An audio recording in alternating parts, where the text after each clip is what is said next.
So how do you work with segments and how do you make it profitable, and what can you learn from working with something I call natural segmentation? So whenever I work with my clients, B2B SaaS businesses, they very often have some sort of segmentation in place. So they will say enterprise accounts or mid-market or freelancers or whatever. They will have some sort of a system of categories set up in which they sort of place their customers to sort of tag what they are. But very often this is in some way arbitrary. So they will say, well, enterprise accounts is anyone above whatever, 100,000 ACV or with more than X employees or whatever it is.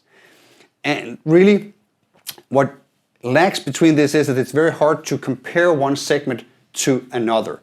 And that's why I have come up with a method of creating segments naturally that makes them very comparable. And I call this natural segmentation. And I want to show you a case that I used with a US learning or edtech software. They had a learning management system, they had some sort of interactive teaching systems and so forth. And they were selling to, their user base was school teachers in the US. So we did a market analysis overall for sort of the potential of this segment. So the potential user was a school teacher in the US. And there is around, we found 6,000 school districts, round numbers, and around 4 million teachers, round numbers. And the software they were selling were saying, hey, it's like without discounts or anything, it was going to be around, we think, $30 per teacher per year. If we maximize discounts, without any discounts, just for like single teacher, it was going to be 100. So we chose something like, hey, it's just going to be, the average is going to be $50 per teacher. So that gives us a 200 million ARR like target here. We'll forget this for later. Then the natural segmentation comes in to say, okay, let's create 4 segments of an equal size.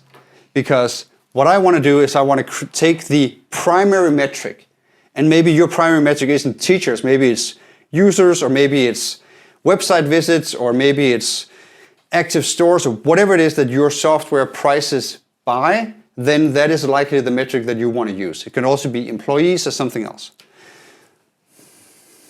And then we're going to create 4 segments of 1 million each. We're going to take the 6,000 school districts into a spreadsheet, and then we're going to rank them high to low with most teachers to fewest.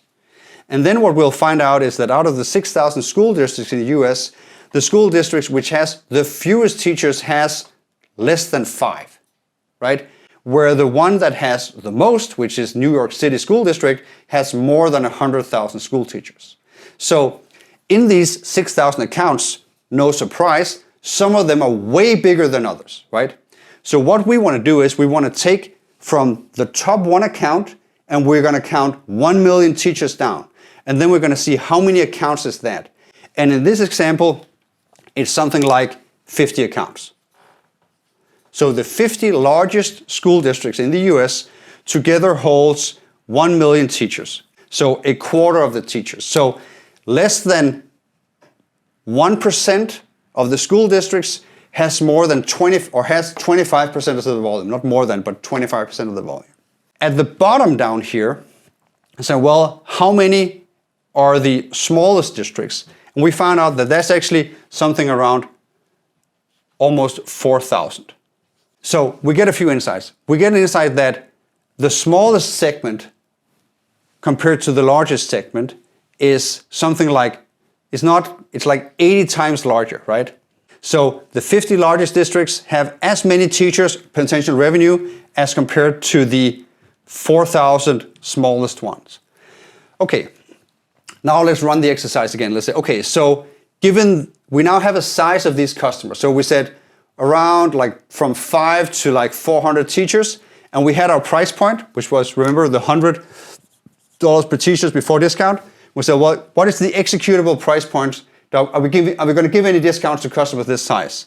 And we're probably going to say, no, it's going to be something like, well, maybe a little bit. So let's say that the average price here is 90 $90 per teacher, because we're not going to give a lot of discount, like maybe a little bit to some of them.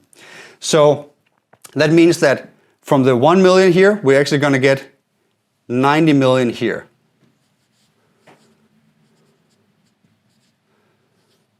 Right?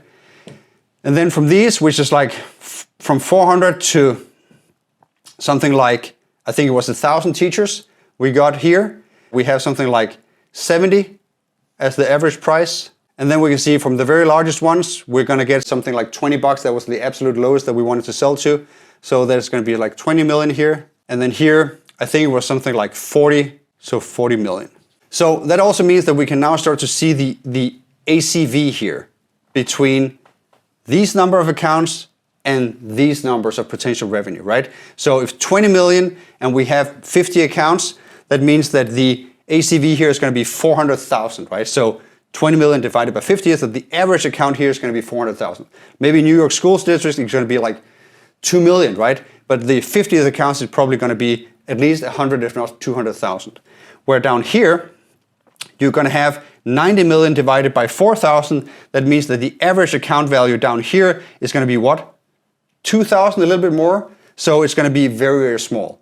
And that means that we can now say that if we have an active outbound sales motion that we want to approach this market with, we're saying, hey, we don't think that we can make profitable sales at 2,000 per account.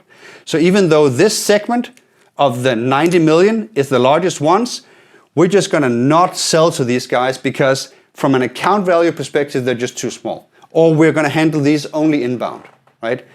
Up here, we can say, well, we have an account value of something like what, 5,000, 6,000? Maybe that's too small as well. And that's actually what happened with the particular client that I had, where we said, right around here, the school district starts to be 1,000 teachers and more. And that was just the natural flow of segmentation, where we said, like, half of the school teachers in America are in school districts with 1,000 or more teachers.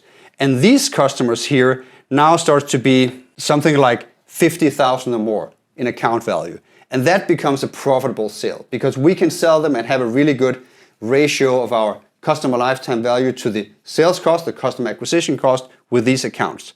So with the natural segmentation, we're now going to ignore these two or create another sales motion with them, push them to partners, have them only inbound, only website sales, something else.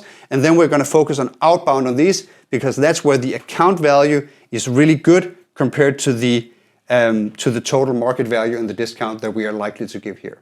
Let's call this part 1, and then in part 2 of this video, which is probably going to launch tomorrow, I will show you the part 2 where we talk about how we can look about actual sales as they start to come in through these segments and how you can work with them using these natural segments to project revenue and drive decision making in your SaaS business.